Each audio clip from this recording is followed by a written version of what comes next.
श्री राम जय राम जय जय राम।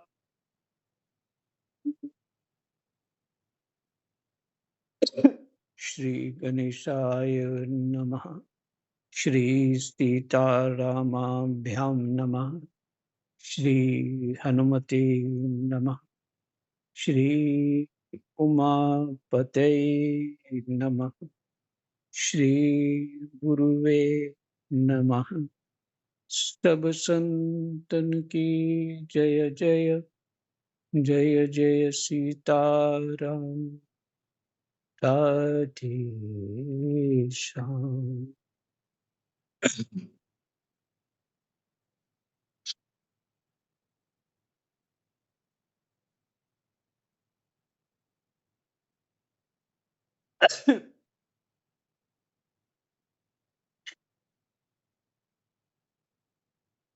कृष्णाय वासुदेवाय हरये परमात्मने प्रणतः क्लेशनाशाय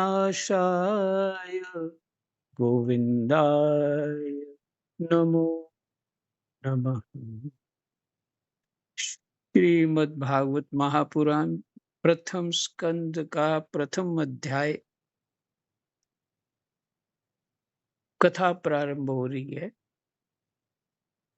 वेद व्यास भगवान की जय। सुखदेव जी महाराज की जय। सनकादि महाराज की जय। नारद बाबा की जय।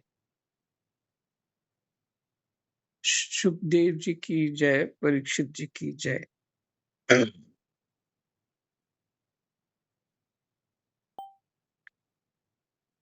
एक बार भगवान विष्णु एवं देवताओं के परम पुण्यमय क्षेत्र नैमिष्य अरण्य में शौनकादि ऋषियों ने भगवत प्राप्ति की इच्छा से सहस्त्र वर्षों में पूरे होने वाले एक महान यज्ञ का अनुष्ठान किया।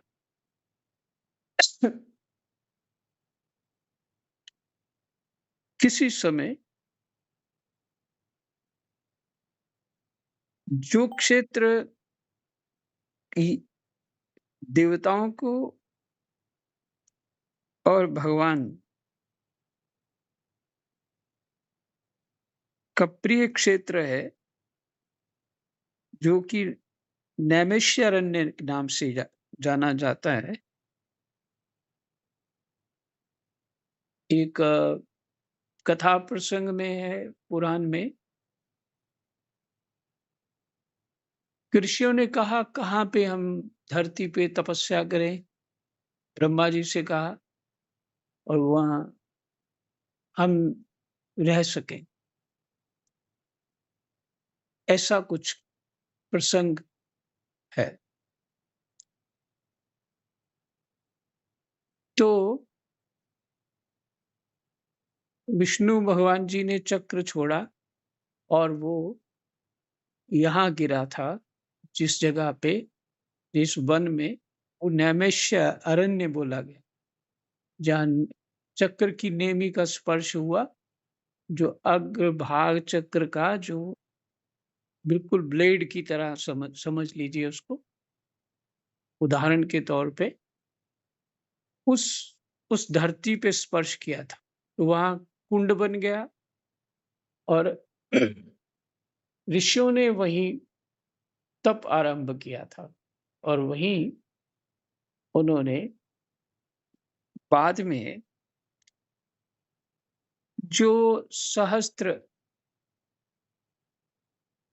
हजारों वर्षों का एक अनुष्ठान था, जिसको हजारों वर्षों में पूरा होना था भगवान की प्राप्ति के लिए। इसका अर्थ है कि उनकी उम्र लंबी थी। उनकी उम्र लंबी थी।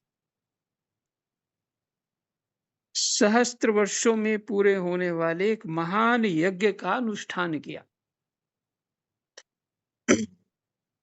एक दिन उन लोगों ने प्रातःकाल अग्निहोत्रादि नित्य कृत्यों से निवृत्त होकर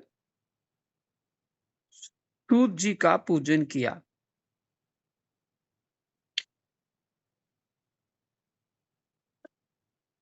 सभी जो साधक हैं ब्रह्म मुहूर्त में उठ करके अपने गुरु द्वारा प्रदत्त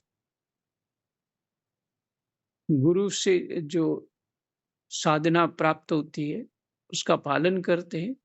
कुछ लोग हवन करते हैं, अलग-अलग विधियां हैं सबकी उपासना के अनुसार। तो सब पूरा हो गया तो फिर सूर्य जी का पूजन किया। ये भी ऋषि हैं सूत जी, और उन्हें ऊंचे आसन पर बैठाकर बड़े आदर से यह प्रश्न किया। ये व्यास जी के ही शिष्य हैं शायद। हाँ। ऋषियों ने कहा, सूत जी आप निष्पाप हैं।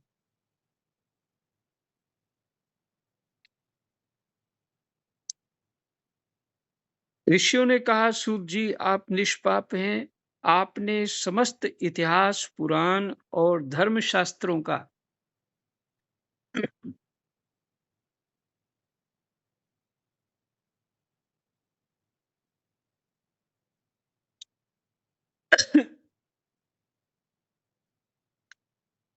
विधि पूर्वक अध्ययन किया है।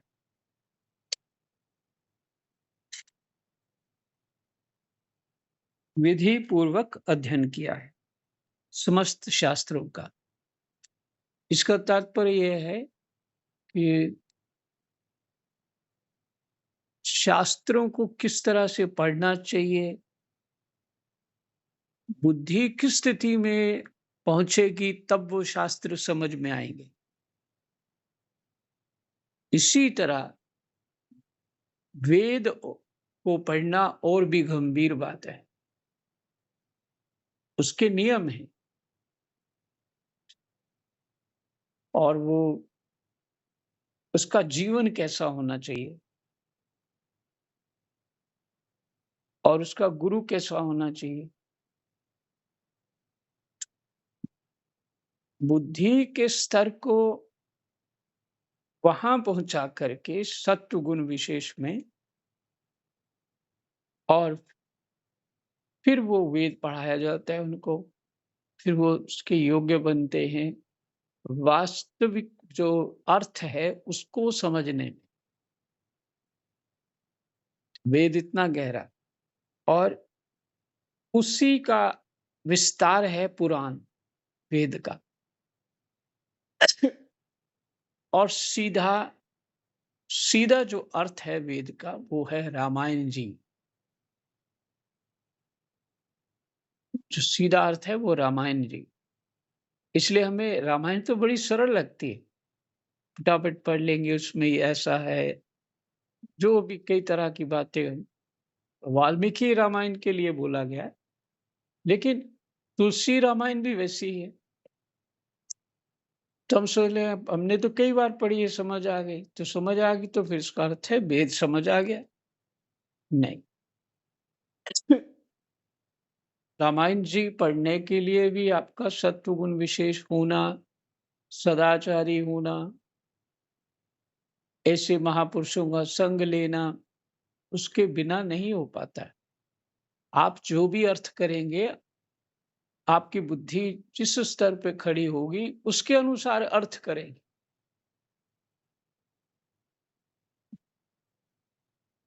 उसके अनुसार अर्थ करेंगे। मान लीजिए कोई बालक अर्थ करेगा तो अलग ढंग का होगा, युवा अर्थ करेगा तो अलग ढंग का होगा,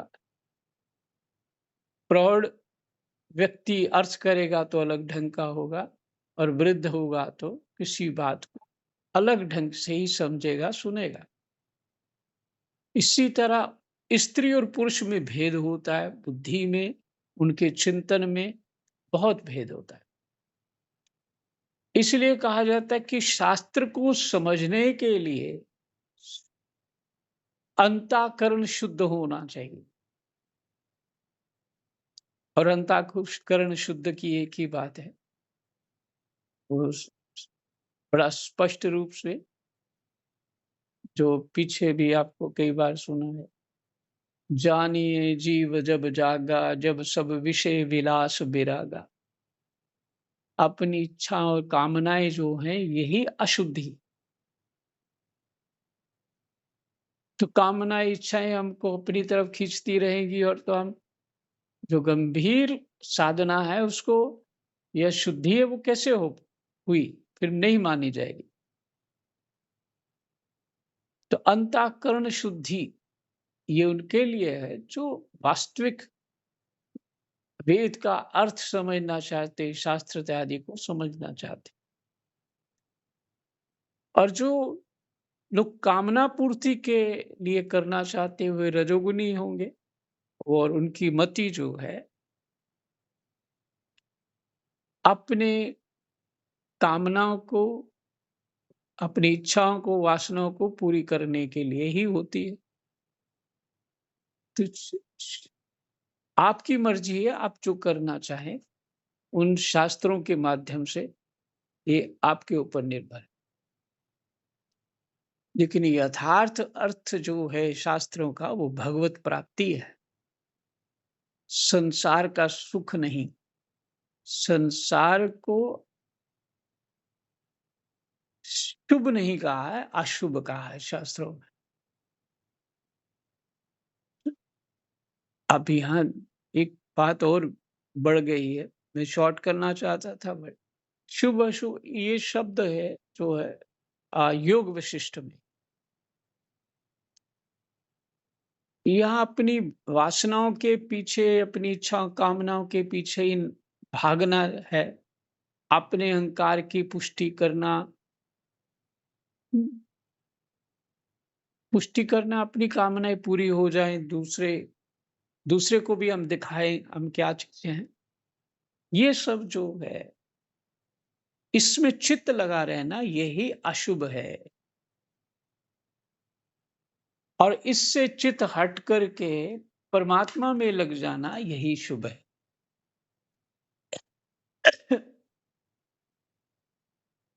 ये योग शिष्ट में इसका वर्णन है, शुभ क्या है अशुभ क्या है। अब ये चर्चा चल रही है, रामायण जी वेद का अर्थ है, और जो महाभारत है वो उसका विस्तार है। महाभारत अद्भुत ग्रंथ है, उसको पढ़ने के लिए धीरज चाहिए, अद्भुत ग्रंथ है। लेकिन सात्विक बुद्धि से पढ़ेंगे तो, माने निष्कामता से पढ़ेंगे, बात समझने के लिए पढ़ेंगे तो भगवत प्राप्ति होगी। और महाभारत में तो कामना पूर्ति के बहुत सारे उपाय बताए हैं। अभी भागवत जी के पाठ में बहुत सारे, ये पाठ करेंगे तो ये लाभ हो जाएगा, वो लाभ हो जाएगा। इस लाभ में फंस गए तो फिर हानि हानि। हानि ये है कि भगवत प्राप्ति, भगवत प्रेम नहीं होगा। तो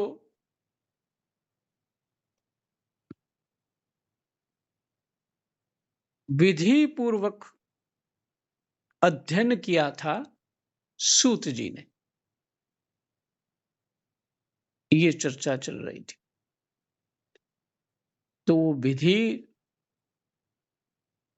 कैसी होती है, गुरुकुल में गुरुजी के पास रहना है, और जब वो आज्ञा करे तब पढ़ने जाना है। उनके पास खुद ही बुलाएंगे, नहीं तो कोई सेवा दे देंगे, वो करते रहो।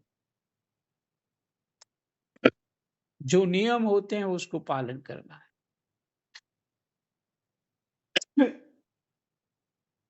तो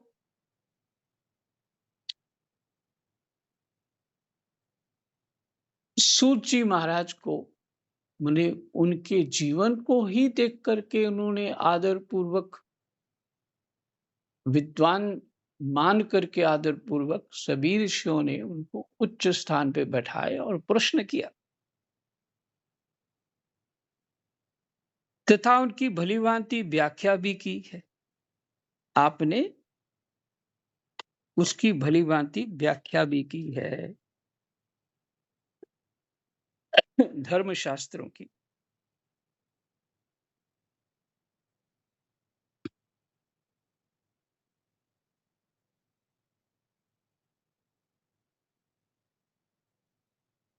हम्म।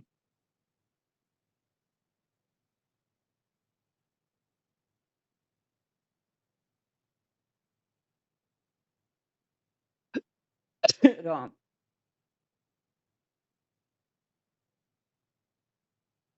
वेद वेत्ताओं में श्रेष्ठ भगवान बादरायण ने एवं भगवान के सगुण निर्गुण रूप को जानने वाले दूसरे मुनियों ने जो कुछ जाना है, उन्हें जिन विषयों का ज्ञान है, वह सब आप वास्तविक रूप में जानते हैं।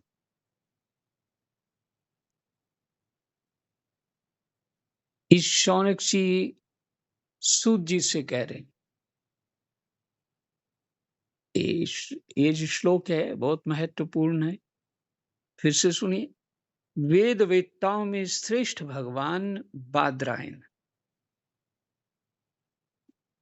वेद को जानने वालों में श्रेष्ठ बादरायण कौन? व्यास जी, वेद व्यास जी।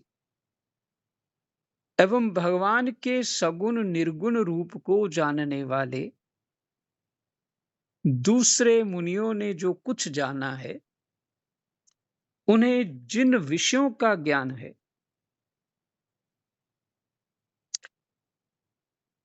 वह सब आप वास्तविक रूप में जानते हैं।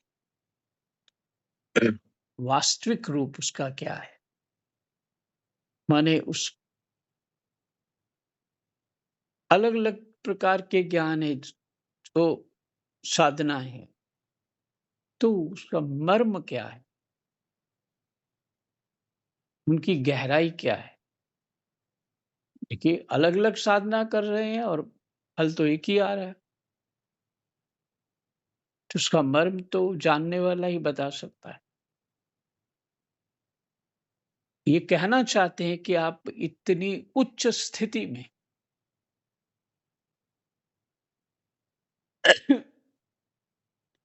ये सभी ऋषि कहना चाहते हैं आप इतनी उच्च स्थिति में, आपका हृदय बड़ा ही सरल और शुद्ध है। इसी से आप उनकी कृपा और अनुग्रह के पात्र हुए हैं। महापुरुष किसी चतुर व्यक्ति को नहीं पकड़ते,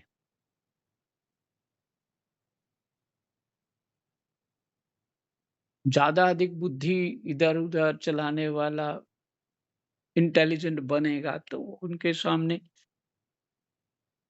तो उनको पता है ये तो बुद्धि बिगड़ी हुई,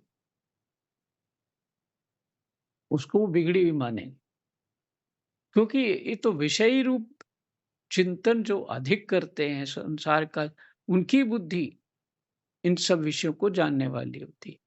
लेकिन जो साधना करते हैं, मर्म को जानते हैं, उनकी बुद्धि सरल होती है, पिछले जन्मों के तप और पुण्य से प्राप्त होती है।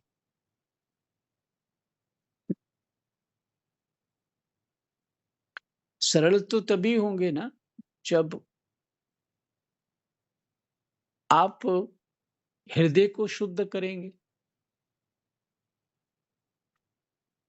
और हृदय में कामनाओं से भरा हुआ है तो बुद्धि नाचेगी, तो बुद्धि चतुर हो जाएगी।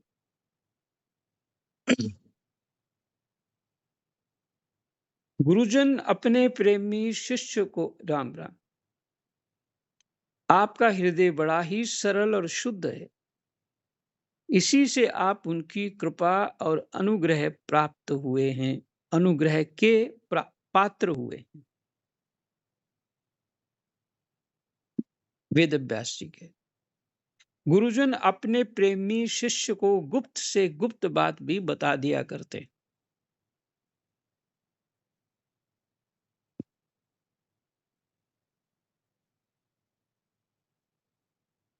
ये है, इसको कह सकते हैं दया। और जो हम अ, खुद कामनाओं में फँसे हुए हैं, हम देखते हैं हमारे पास वो ये वस्तु है, उसके पास नहीं है, तो हम उस वस्तु को उसको भी देना चाहते हैं। किस लिए? कि उसका दुःख हम जानते हैं। तो ये कोई दया नहीं है, ये समझ बड़ी मुश्किल से आएगा। हुँ, वो अपनी पीड़ा है, वो देना चाहते हैं। कर्तव्य समझ के, तो बिना बिना सत्संग के धर्म का ज्ञान नहीं हो सकता। और एक बड़ी बात ये है, संसार में जो कुछ भी हो रहा है, वो कुछ भी गलत नहीं हो रहा। कोई सुखी है तो उसका कर्म फल है, कोई दुखी है तो उसका कर्म फल है। अगर कर्म फल ही बरत रहा है, तो तुम कौन हो? तुम उसको सदाचार दो, तुम उसको सन्मार्ग दो, तो बच जाएगा और सदा के लिए वो अपनी चिंताओं से, अपने दुखों से निवृत्त हो जाएगा। और यदि तुम उसको खाने-पीने की वस्तुएँ देते रहे, जैसे साधारण मोहवश माँ-बाप अपने बच्चों के लिए, मूर्ख बच्चे हैं तो भी उनको बड़ी-बड़ी वस्तुएँ देते हैं, बड़े-बड़े साधन देते हैं, वो बच्चे अहंकार बढ़ाते रहते हैं, शान बढ़ाते रहते हैं और वो फँस जाते हैं बाद में। जब उनके ऊपर अपने ऊपर आती है, बच्चे कुछ जानते हैं नहीं है, तो जो मुसीबतें आती हैं तो फिर क्या होता है कि वो विशेष परेशान हो जाते हैं। माँ-बाप तो सुखी करना चाहते हैं, सब वस्तुएँ देके। इतने जैसे मोहवश ये करते हैं, ठीक समझते हैं उसको, ऐसी बात को ठीक समझते हैं, ना उसको धर्म का ज्ञान देते हैं, ना सदाचार दे पाते हैं और ना अपना दिखा पाते हैं, तो फिर तो वैसे ही होगा। और जो कुछ हो रहा है, बिल्कुल परफेक्ट हो रहा है, कहीं भी कोई गलती इस जगत में हो ही नहीं रही, क्योंकि यहाँ कर्म का सिद्धांत है। गलत, ठीक जो तुम समझ रहे हो, ये तुम्हारी बुद्धि की अशुद्धि है।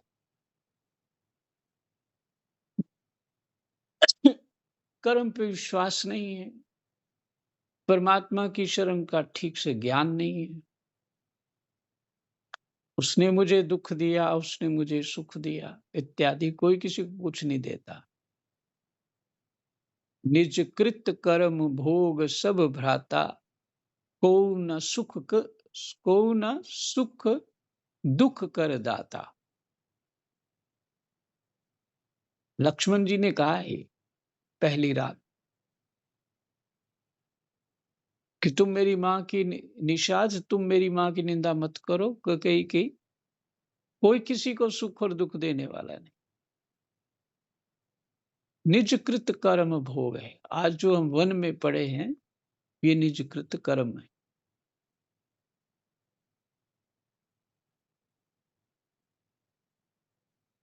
ये है लक्ष्मण जी की गीता।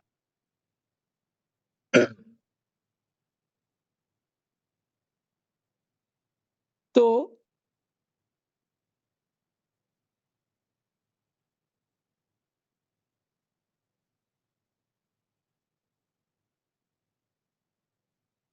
गुरुजन अपने प्रेमी शिष्यों को गुप्त से गुप्त बात भी बता दिया करते हैं। जो साधना करते हुए गुरु लोग देखते अपने शिष्यों को, उनकी एकाग्रता, उसका तप, उसका उसका तितिक्षा, इन सब चीज़ों को देखते हैं तो वो पिघल जाते हैं। कोई मर रहा है, कोई जी रहा है, कोई कुछ कर रहा है, दुखी-सुखी, उसके ऊपर नहीं पिघलते वो, कि उनको ज्ञान है ये कर्म फल है। लेकिन कोई तप कर रहा है, भजन कर रहा है, साधन कर रहा है, उसके ऊपर पिघल जाएँगे।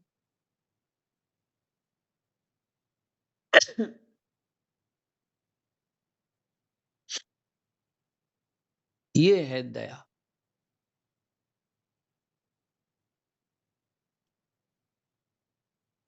आयुष्मान, आप कृपा करके यह बताइए कि उन सब शास्त्रों, पुराणों और गुरुजनों के उपदेश में, राम राम, गुरुजनों के उपदेशों में कलयुगी जीवों के परम कल्याण का सहज साधन आपने क्या निश्चय किया है? आप तो माने हर बात को जानते हैं। आपकी समझ में क्या निश्चय हुआ है? आपने क्या निश्चय किया है? शास्त्रों का, वेद का तात्पर्य क्या निकाला आप? एक पीछे का एक शब्द याद आ गया।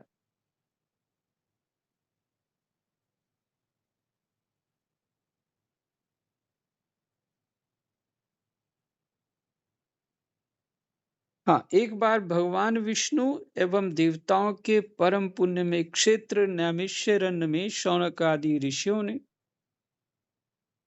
परम पुण्यमय क्षेत्र है, ठीक है? ये भगवान और देवताओं को प्रिय है। भगवत प्राप्ति की इच्छा से सहस्त्र वर्षों में पूरे होने वाले एक महान यज्ञ का अनुष्ठान किया। एक दिन उन लोगों ने प्रातःकाल अग्निहोत्र आदि नित्य कर कृत्यों से निवृत्त होकर सूर्य जी का पूजन किया। सूर्य जी का पूजन किया। सूर्य जी छोटे थे अवस्था में, और उन्हें ऊंचे आसन पर बैठाकर बड़े आदर से प्रश्न किया।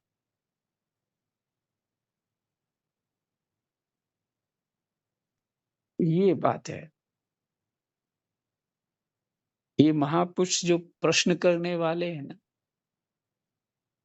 जो हजारों वर्षों का तप करते हुए, वो सूत जी को उच्च स्थान पे बैठा करके श्रद्धा पूर्वक जो उन्होंने प्रश्न किया, यही अंतःकरण की शुद्धि, कि ये भी तो कम नहीं है। लेकिन वही बात ये है कि सत्संग उच्च वस्तु होती है, और साधनों से भी ऊंची वस्तु है सत्संग, भगवान के गुणानुवाद, हाँ?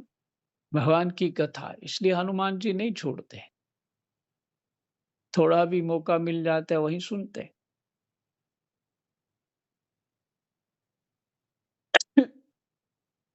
भगवत कथा में चित्त बना रहे, सुनते रहे अथवा पढ़ते रहे,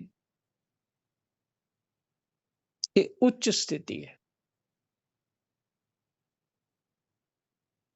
सभी साधनाओं में उच्च स्थिति है।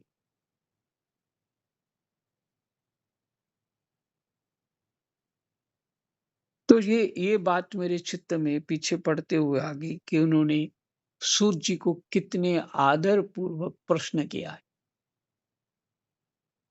और ये महर्षि शौनक आदि वयोवृद्ध हैं, सूर्य जी अवस्था में छोटे हैं।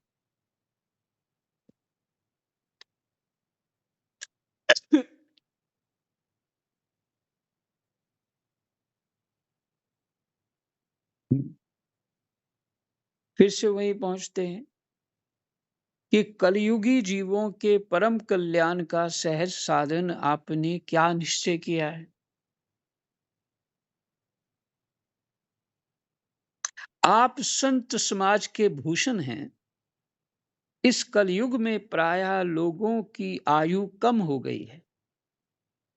साधन करने में लोगों की रुचि और प्रवृत्ति भी नहीं है। लोग आलसी हो गए हैं। उनका भाग्य तो मंद है ही, समझ भी थोड़ी है। इसके साथ ही वे नाना प्रकार के विघ्न बाधाओं से घिरे हुए भी रहते हैं।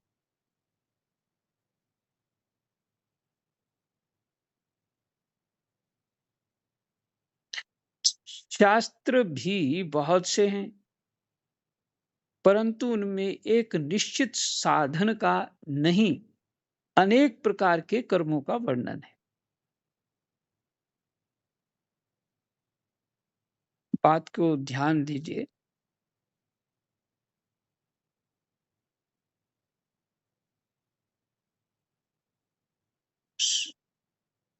इसके साथ ही वे नाना प्रकार की विघ्न बाधाओं से घिरे हुए भी रहते हैं लोग।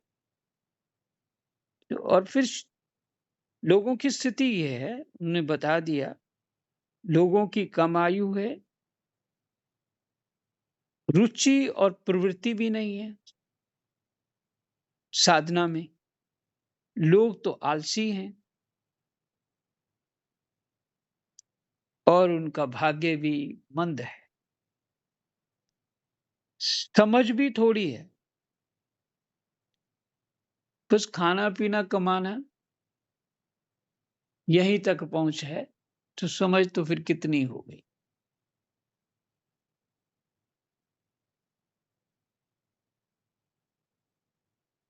और फिर इसके साथ ही वे नाना प्रकार की विघ्न बाधाओं से घिरे हुए भी रहते हैं। कोई न कोई समस्या। शास्त्र भी बहुत से हैं। एक शास्त्र हो तो बस उसके अनुसार करें, पर बहुत से शास्त्र हैं।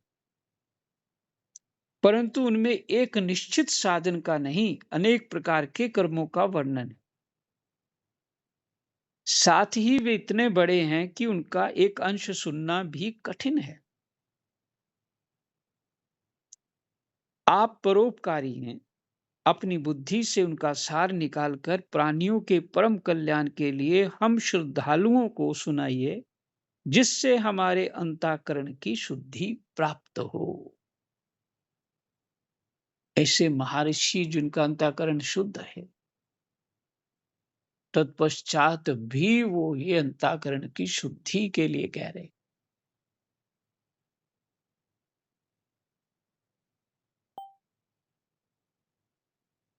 और हम सोच रहे हैं कोई गुरु मिल जाए तगड़ा सा, और उसके बाद मंत्र मिल गया तो बस कल्याण हो गया।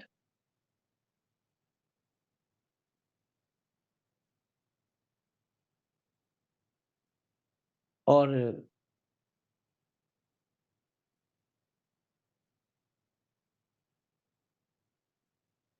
अपनी समझ से समझेंगे ना कि अच्छा गुरु कौन है,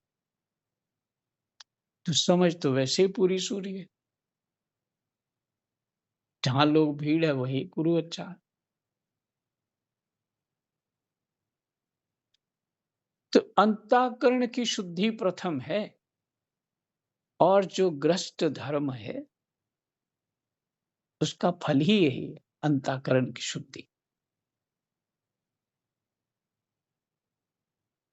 हमारे कर्तव्य कर्म हमारे अपने कर्तव्य कर्म ठीक ठीक करने पे अंतःकरण की शुद्धि होती है। अशुद्धि है तो फिर कारण वही है कि हम अपने कर्तव्य और धर्म ठीक से पालन नहीं कर रहे।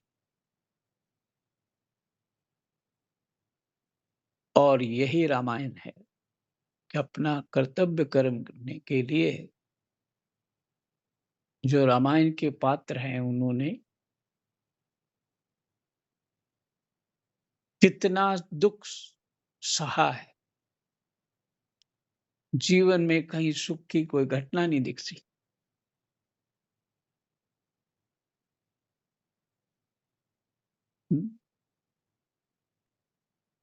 और हमको चाहिए मात्र सुख और धर्म तो कितना जानते हैं वो तो पता लग ही गया है। और हाँ, विच समझ भी बिना सत्संग के नहीं आ सकती। तो हमें अपने धर्म को ठीक से पालन करना है और तभी साधना में रुचि होगी और उसका परिणाम कुछ अच्छा निकल पाएगा। अंतःकरण शुद्ध हुए बिना साधना सफल नहीं होती या गुरु के द्वारा कहा हुआ ठीक-ठीक पालन कर लो, तो भी हो सकता है।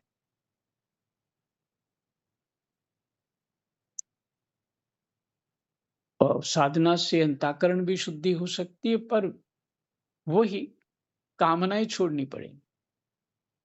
अपनी कामनाएँ, अपनी इच्छाएँ छोड़नी पड़ेगी, वही अशुद्धि है। आज यहीं विश्राम करते हैं, समय बहुत हो गया है। प्रश्न शौनक आदि ऋषियों ने कर दिया है कि कलयुग में हमें क्या करना चाहिए, कलयुगी जीवों को क्या करना चाहिए। जय जय सीताराम, राधे श्याम। कृष्णाय वासुदेवाय हरे परमात्मने प्रणतः क्लेशनाशाय गोविन्दाय नमो